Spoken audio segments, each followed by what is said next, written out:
The 8th and final episode of The Mandalorian was finally released, and unfortunately it was super disappointing considering how much promise the show had starting off. The biggest reason for this was the fact that the last half of the season didn't drive the story forward in any meaningful way. To put it bluntly, the Mandalorian character simply isn't interesting enough to carry the show on his own. Only the budding father-son relationship between him and Baby Yoda was enough to drive the story forward. So when The Mandalorian was focused on the titular character's relationship with Baby Yoda and his plans for survival, the show was good. When it focused too much on the adventure of the week at the expense of Baby Yoda, the story suffered. The first half of The Mandalorian's first season was particularly good because it focused on the story and its characters in a meaningful way. It also established an effective cadence in how it established the story's plot points by not trying to do everything all at once. The first and third episodes were almost entirely story-driven episodes, and episodes 2 and 4 were side quest episodes that had just enough bearing on the overarching story to be interesting, while having effective character moments that led us to care about the Mandalorian's plight. The latter half of the season lost this particular rhythm of offsetting each side quest episode with a story-driven one, and barely pushed the story or the characters forward in any meaningful way.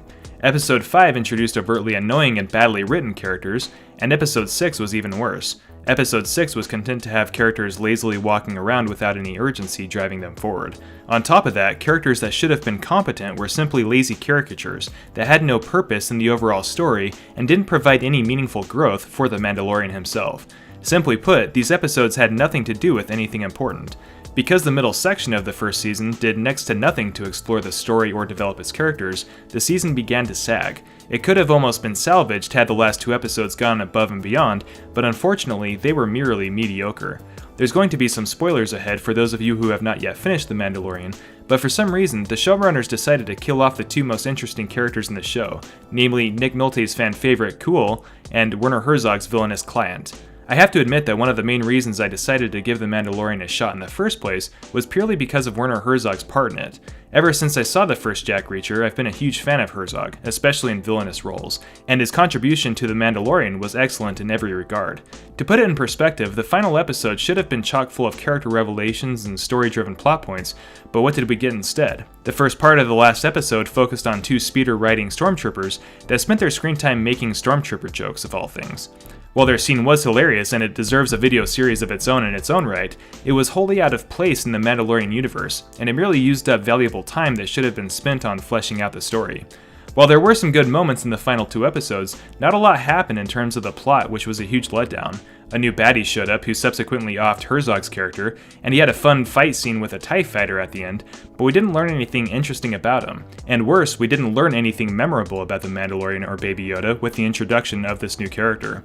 And that's the kicker. We know that the remnants of the Empire wanted Baby Yoda for some reason, but it's never explained or even teased as to what their motivations in the first place are. I'm sure this was done on purpose to get people to tune into Season 2, but that doesn't make a good storytelling.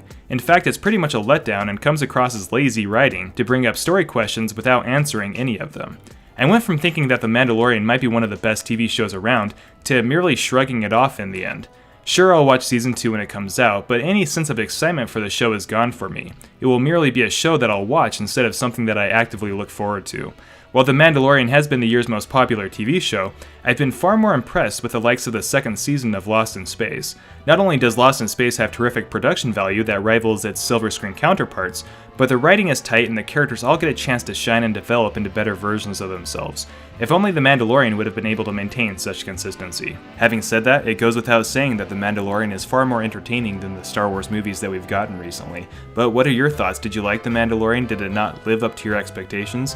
Let me know in the comments below and subscribe and like, and we'll catch you next time. No. Teddy's got to go to Happydale now, at once. No, he's down in the cellar. Get him up here right away. When there's no such hurry as that. No. When Teddy's working on the canal, you can't get his mind on anything else. Well, look, darlings. Look, I'm frightfully sorry, but I've got an awful shock for you. Teddy's killed a man, darlings.